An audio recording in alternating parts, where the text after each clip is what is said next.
Now, your electrifying hosts of Exploring the Bizarre, Timothy Beckley and Tim Swartz. Wow, Tim! Look at all those fabulous gold trinkets! Oh my, they must be worth thousands of dollars!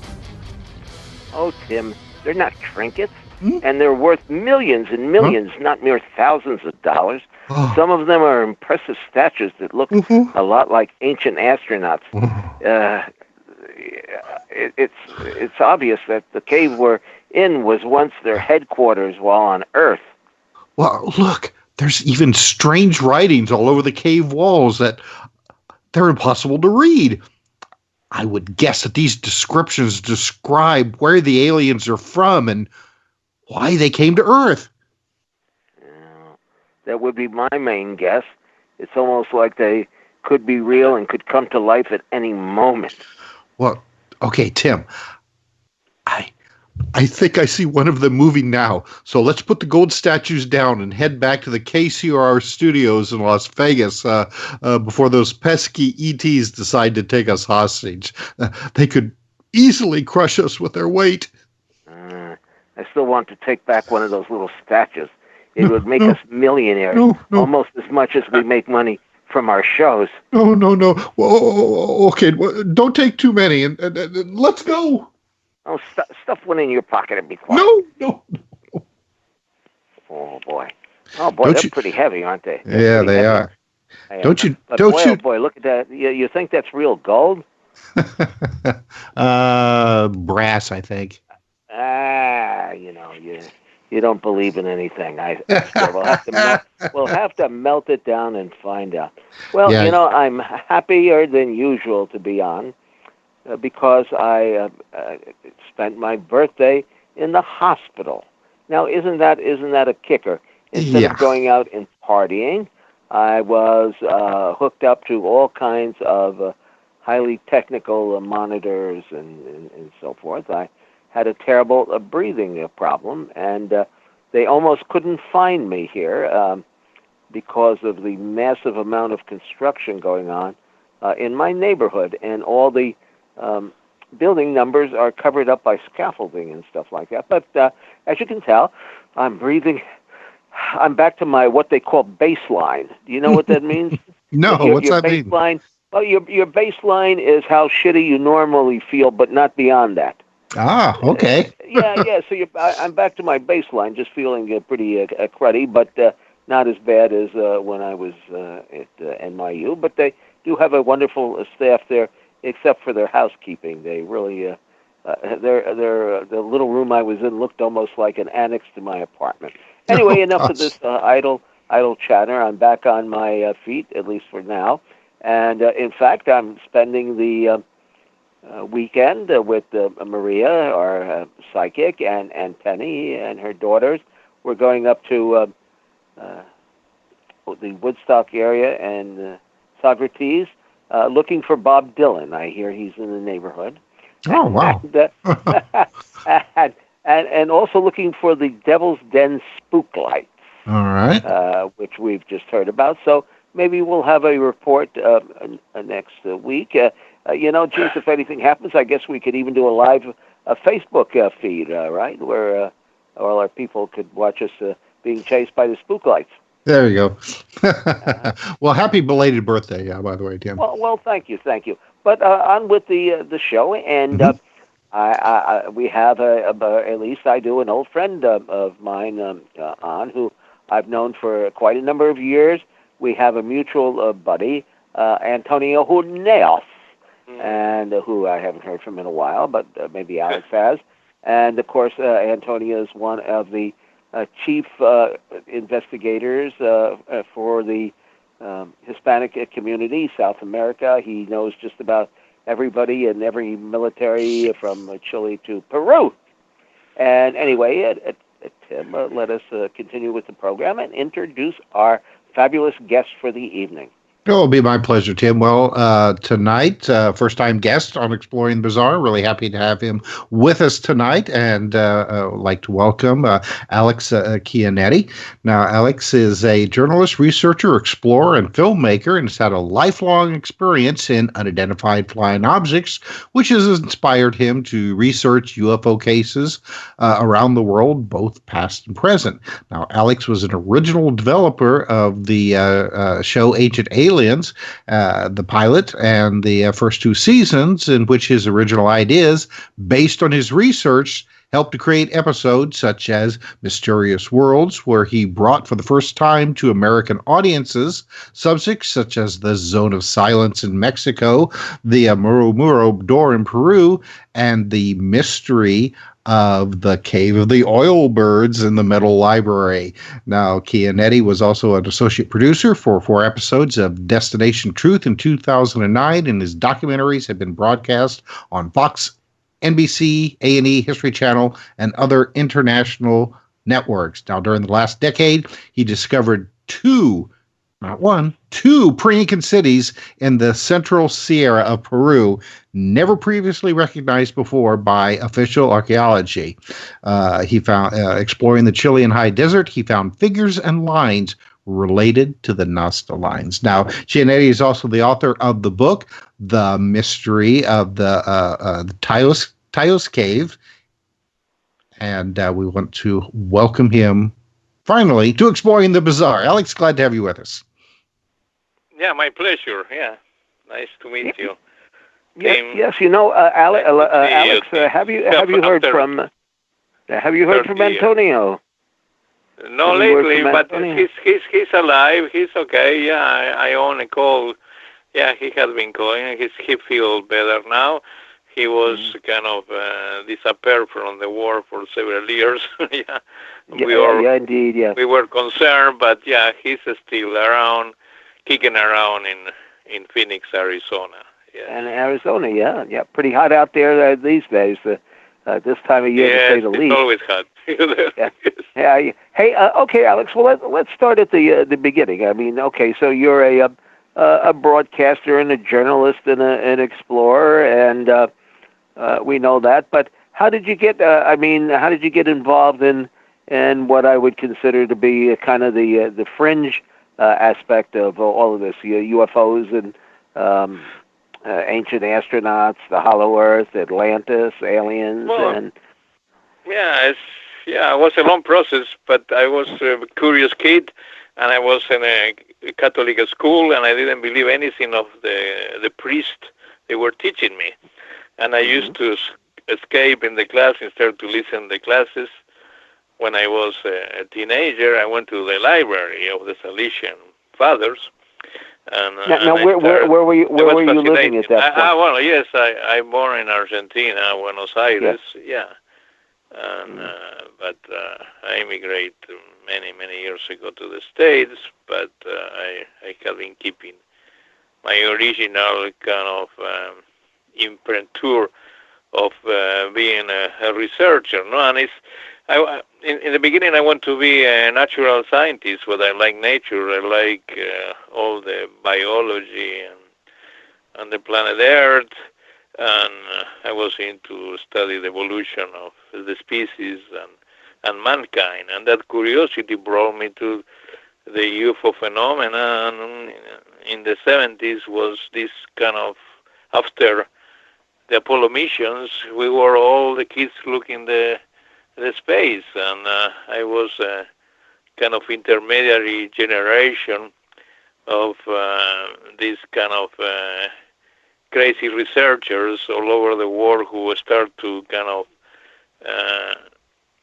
get fascinated by what is behind the shining stars. But I like also the mysteries of the Earth, and my first investigations were the rock carvings and this in the center of Argentina, and very kind of a strange civilization called the Comechingones, who were kind of depicting star maps in the rocks, and also they live in half semi-subterranean underground thing, and that first article won an award, and that article turned in a book called Parallel Wars, who came out a new edition after almost 40 years last year, the anniversary edition, and kind of a cult book too. But the epicenter was, the study of this cosmogony, the cosmology of these hills. And now it's funny, but this area now is totally kind of a new age community turn about all these legends of these kind of mysterious Indians, but also it's a center, a vortex of sightings of strange lights who come from the ground and they descend in this kind of hill in Capilla del Monte, Córdoba. Yes. Now, would you say that you were influenced by Erich von Daniken and some of the other early writers of yes, we cannot. Right. Yeah, I cannot left behind the old Erich from the 70s.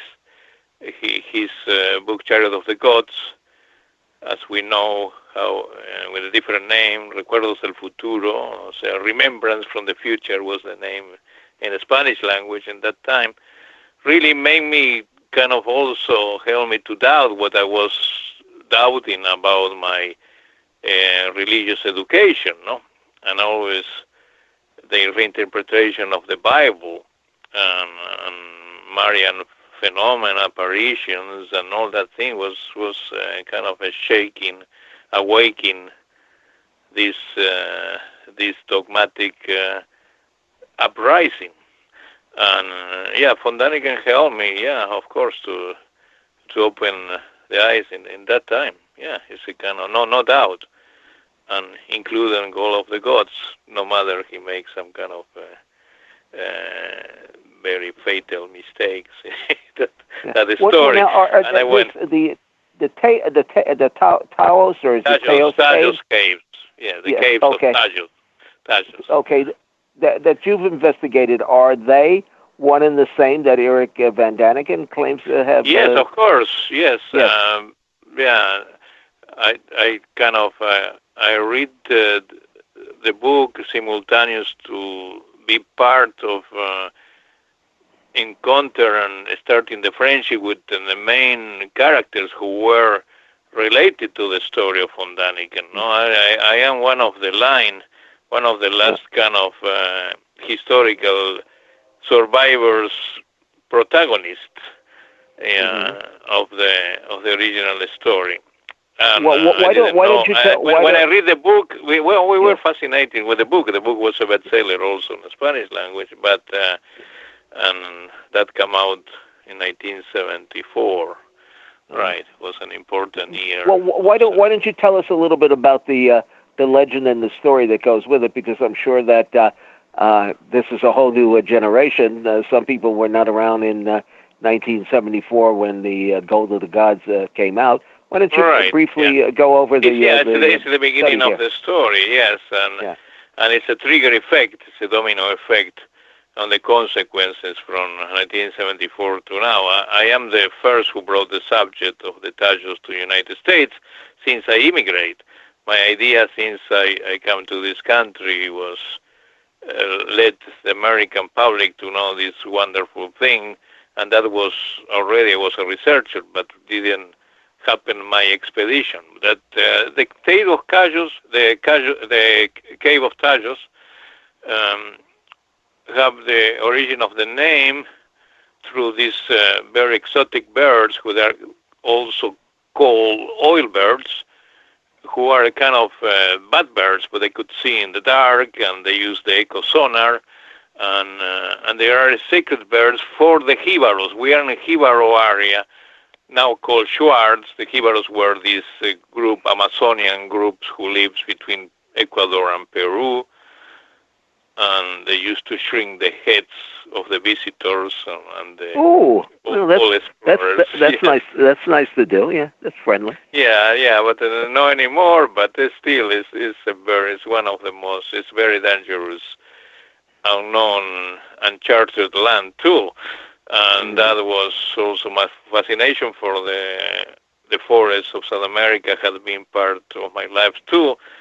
Since pretty young, I was also interested in the life of Percy Fawcett and the lost city of sea, and all these stories connect. Yeah, all these search connect, and the mysterious Andes, and the eyebrow of the jungle connecting Ecuador with Brazil and Peru was the epicenter of my early expeditions in the 80s. But again, the Cave of Tajos was discovered in 1900, but until Daniken published the book, nobody knows about this. I know he put the cave in the map in 1974. I put the cave in the map when I did the episode of Ancient Aliens 10 years ago. And nobody really know in America and also in the rest of the world about this wonderful cave.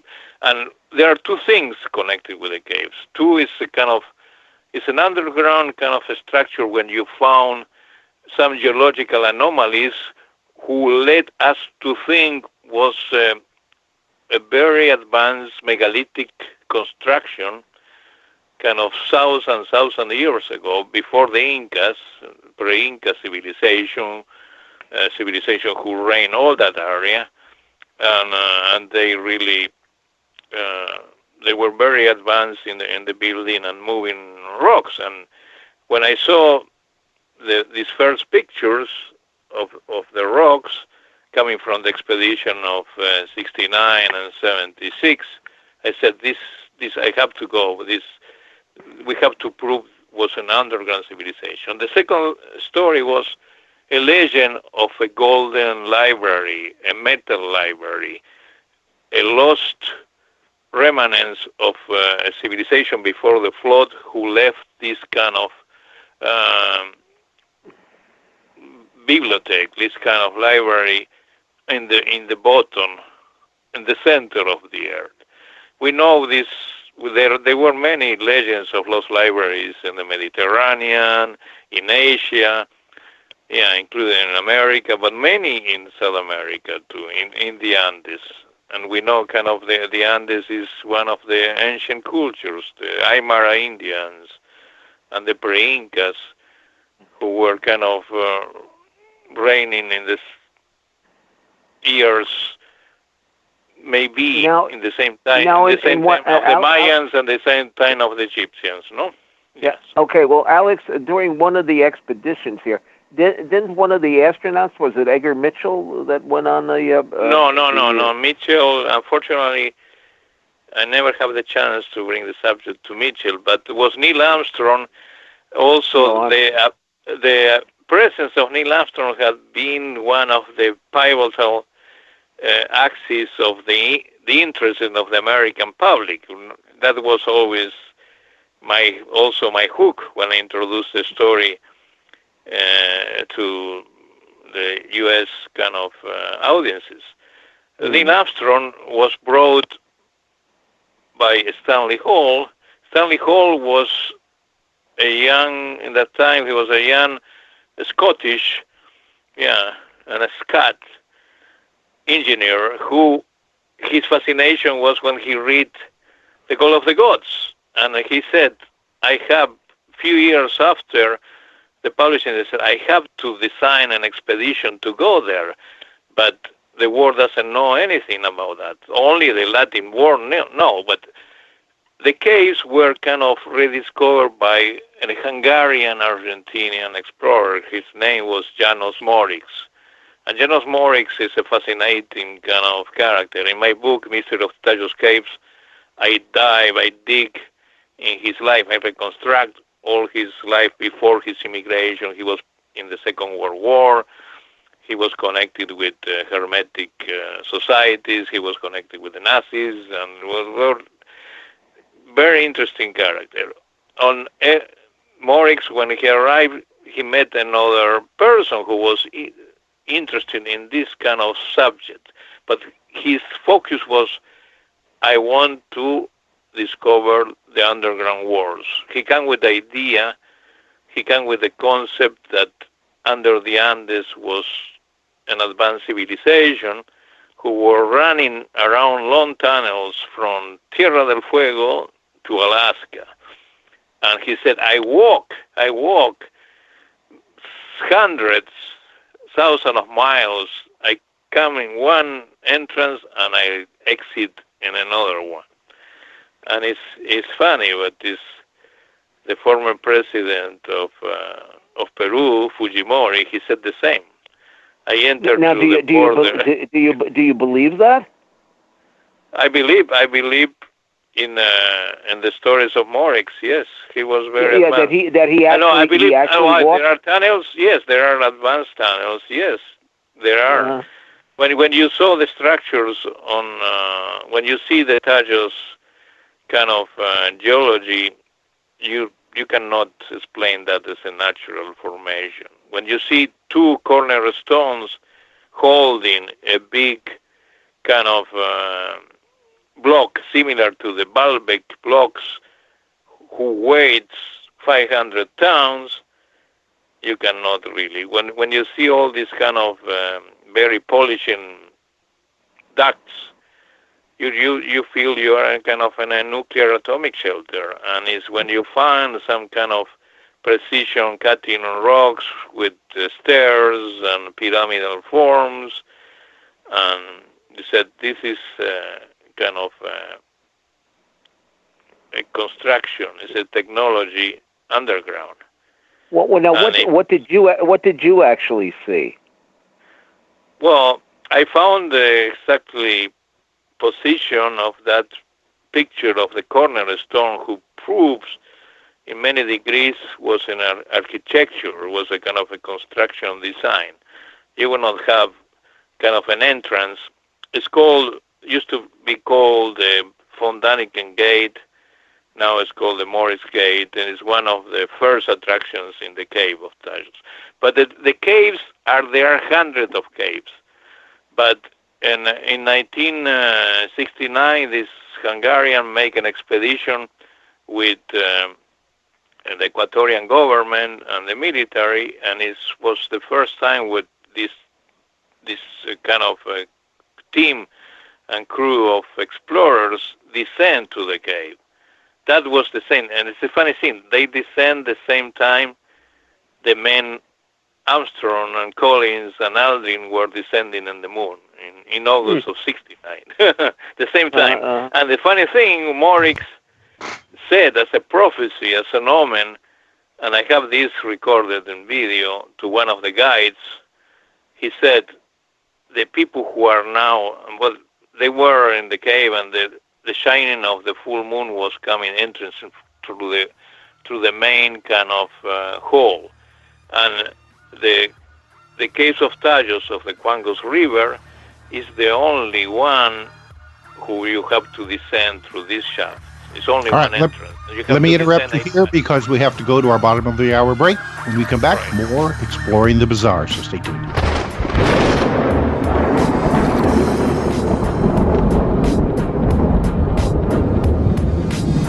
Now back to Exploring the Bizarre with two of the most electrifying researchers in the paranormal, your hosts, Timothy Beckley and Tim Swartz.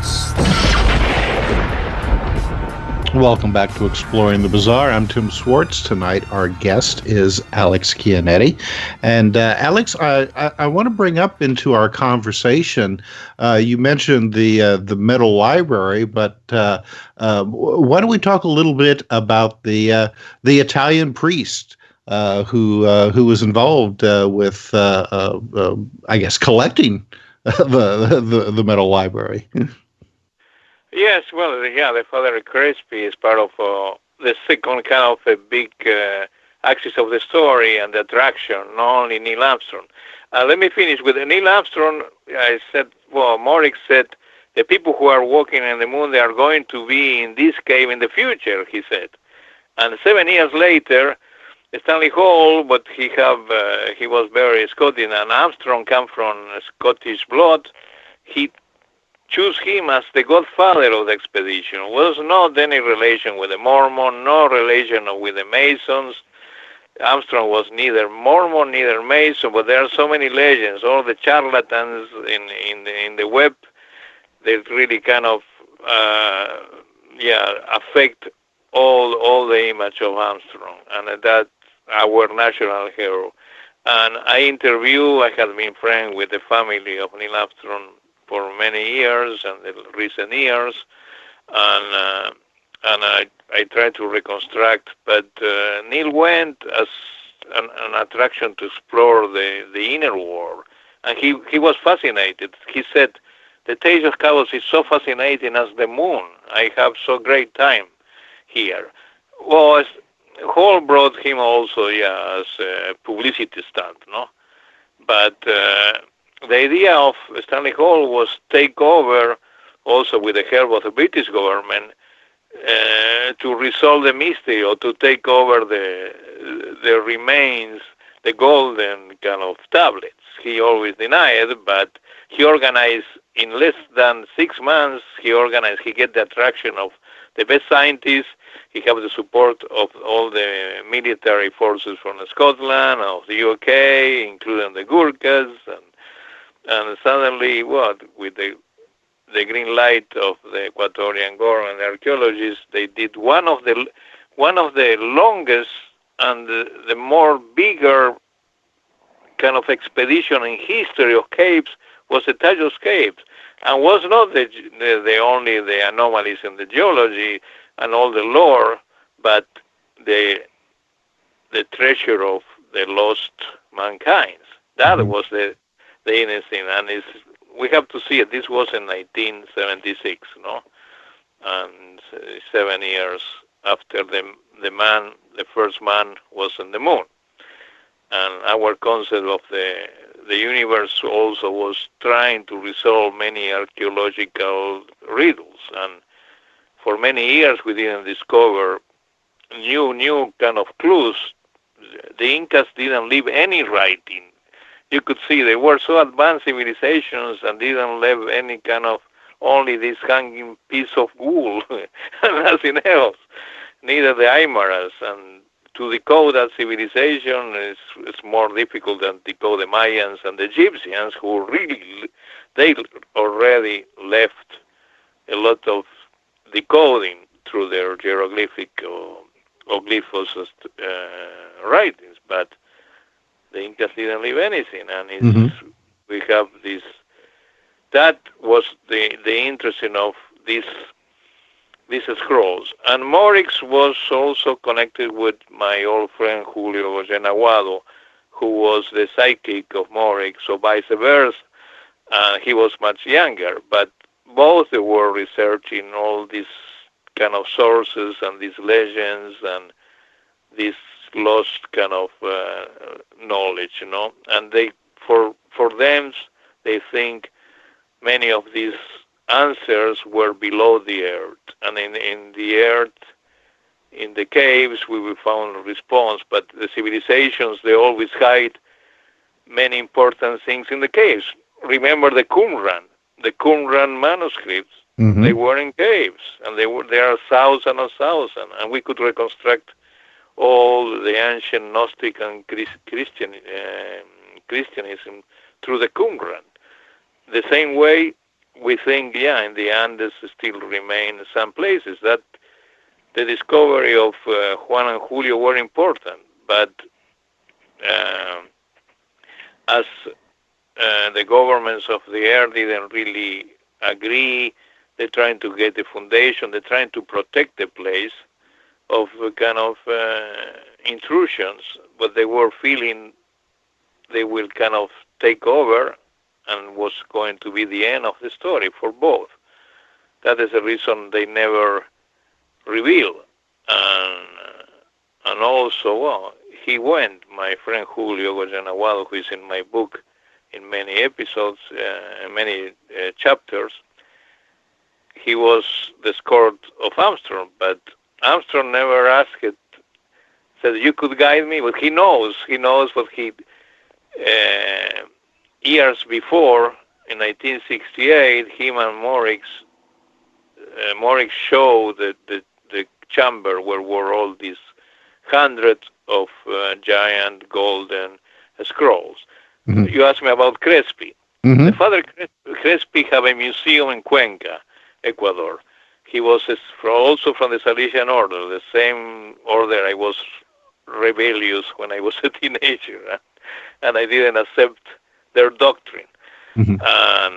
But Crespi was a fantastic character where he went with his 20s as a missionary, but also with the order to research the plants, the botanic kind of lore of the Amazon, and the stories of the Jibaros, the life and traditions, and he was a kind of a Renaissance man, and he was a pioneer in filming. He was the first documentary filmmaker who recorded in 1920s the life of these Jibaro Indians, and he started to return to Italy after his mission, his natural science mission. He remained. He created a school, but he created a museum, and it was the Museum of the Extraordinary. The extraordinary, he collect the people bring for all over his town and many directions of the Equatorian Andes and the jungle artifacts, and some of the artifacts were kind of copper, and some they were solid gold, solid gold. Kind of, unfortunately, one of the tablets disappeared, and after some visitation from some recent European researchers, and one have kind of hieroglyphical Phoenician symbols. And the Crespi collection have many kind of, as we could call, fraudulent pieces or hoaxes, but the people used to bring kind of some copies, kind of the people in Cuenca. We never identify the artist, but they used to kind of copy from books of history to satisfy, and the priest was always giving money to the people, no matter he lives almost wearing rags until his last day. But the museum started to build kind of a collections in silver and tin, and the design have strange writings.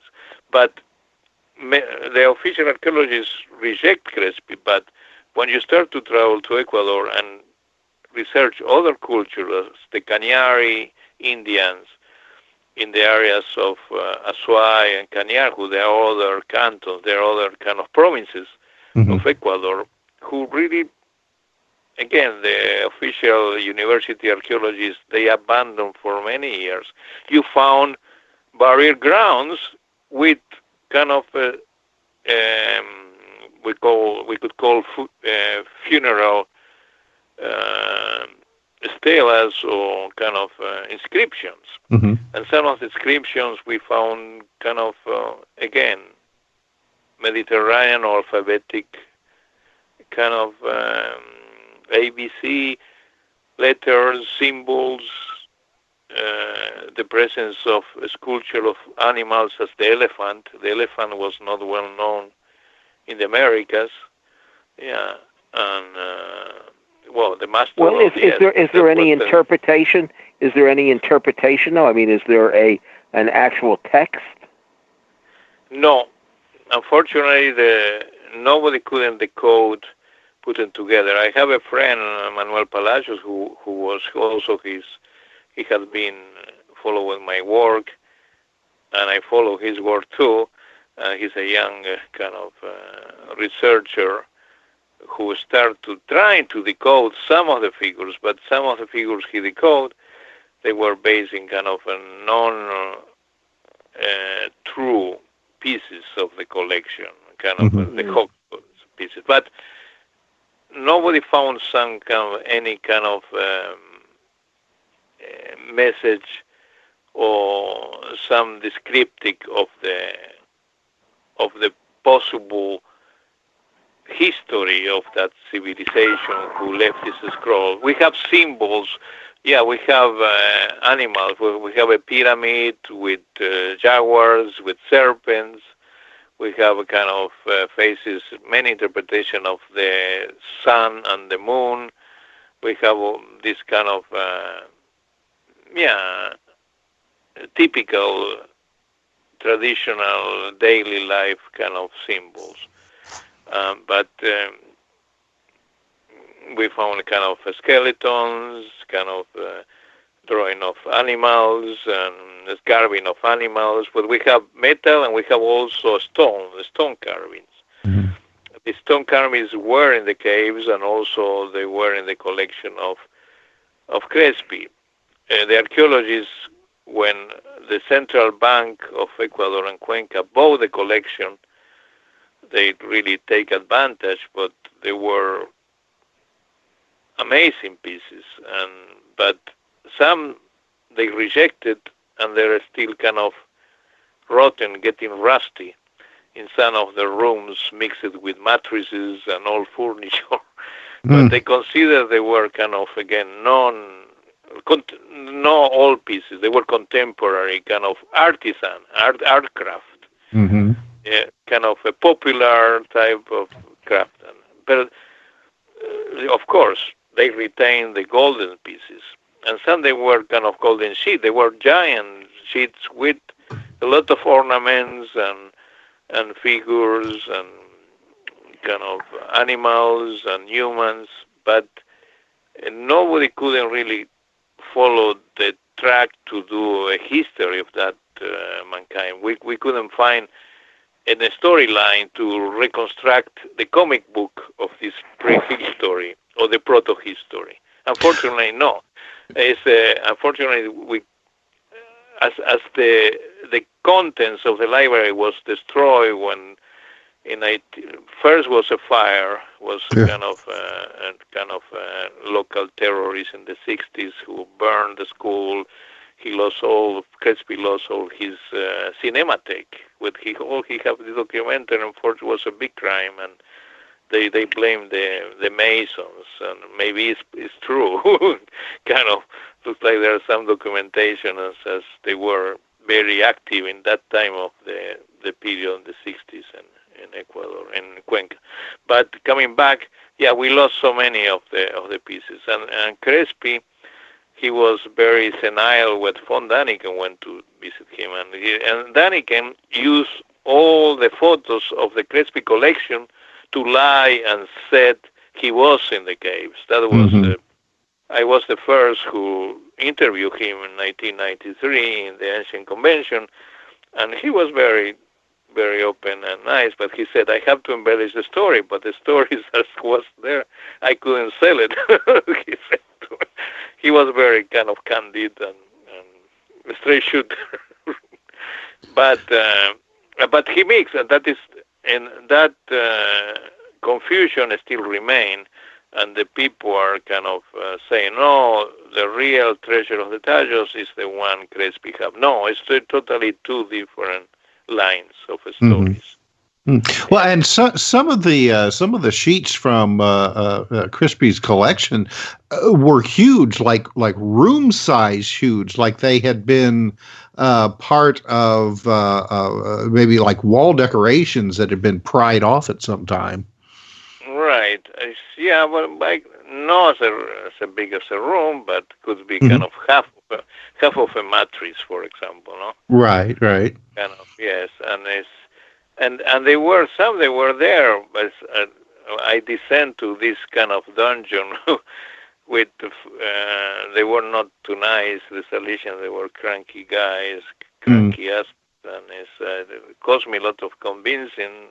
Being an ex-alumni, try to, and I saw they were rusting there, and many of the pieces, a big chariot with wheels, in the time of Assyrian, Babylonian type of chariot was still there, and helmets, but they look kind of hokey. It looks like pieces of Cecil B. DeMille film or some of the artifacts, right? But they were.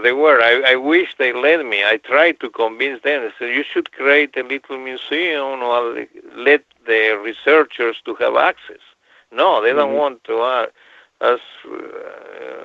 access. I was thinking to go to see the Pope our old friend Bergoglio to see if he could really convince them. So I don't know.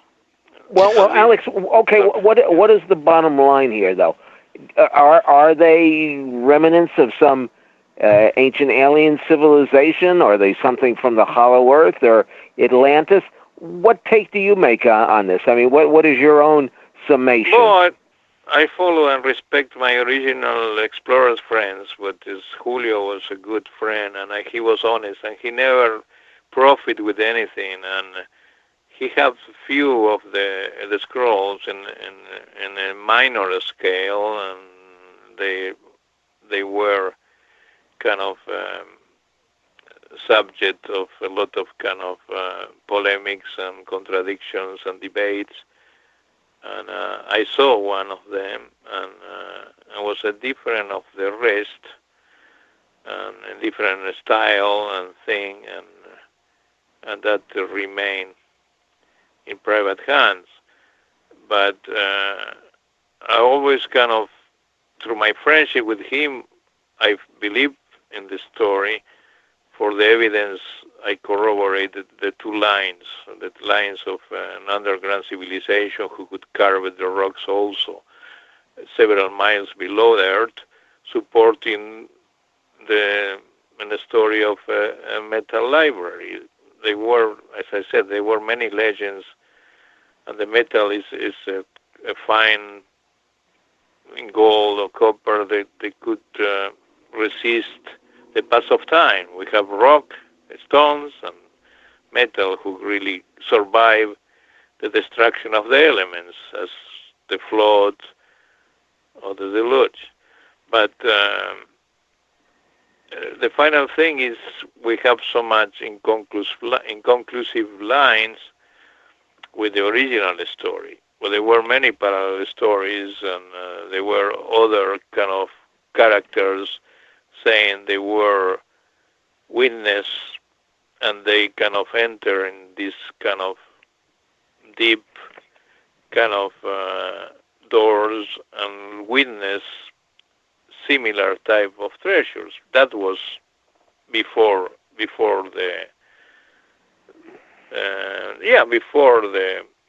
events I was narrating with Juan Morix and Goyena Wallo. But it's the unknown story of South America have many of these gaps. When Fawcett was looking for the lost city of C, he followed also documents who were talking about these megalithic cities who have also the properties to be illuminated for itself. That is interesting, but it's to illuminate a construction underground, as the similar as the Egyptian they were painting inside of the pyramid without any source of light, maybe to put the connections between the dots. And Fawcett, who was a great explorer of the Royal Society, he was kind of also ignored. He was looking for Atlantis, and he was ignored by his pals in the beginning of the 1900s, but in the 1920s, before he disappeared. And he said west of the Mato Grosso there were more legends targeting, and I think the Tajos Caves connect with the Fawcett search, no, and also with the search of the existence of the Chachapoyas kingdom, who was another kind of totally different culture in the middle of the Andes. We have all these kind of mirror cultures who support all this theory of the word kind of a mega mother culture, maybe 10,000 years ago or more. And the Tajos Cave is part of this kind of net of civilizations who are lost in the night of time. And we have a very little traces. I think as the Crespi collection, 10% are part of that culture. So the Indians were retrieving from many burial sites and bring it to the priest. And no matter the Ecuadorian culture didn't give too much importance to the gold. They use it only for funerary reasons, but not really as a big value of trade or economical thing. That is very interesting to see, including the pre-Incas. And the gold was kind of measuring that level. But when I said metal library, it's not only remains of gold scrolls, but there are, and they were, as the one I told you, there are missing from that collection. Yes. Alex, unfortunately, we only have about 2 minutes left in the show, so I want to give you the chance to let our audience know where they can find your book and where they can find more about you online. Well, as browsing my name is, you could contact me through Facebook, but it's still there. Through LinkedIn. I don't have, the new web is in construction right now. The book was published by Inner Traditions, Bear Company, and is distributed by them, and also by Simon and Schuster. Very well illustrated with lots of color photographs and very easy to read and most interesting, Alex. You really impressed me with your research on this, and I hope someday we'll be able to get to the bottom of the mystery. Yes, and maybe the Cave of Tajos is part of extraterrestrial civilization. I don't reject that consideration. Right. And anyway, next week we have a very special guest, our very own friend Sean Castile, who's recently just come out with a book, UFOs, Armageddon, and Biblical Revelations, Signs, Symbols, and Wonders. Looking forward to talking to Sean. We haven't spoken with him on the air in a long time. He doesn't do too many shows, so that should be interesting, Tim, wouldn't you say? Yep, and we have to go now, Tim, so good night, everyone. Mr. UFO Secret Files on YouTube.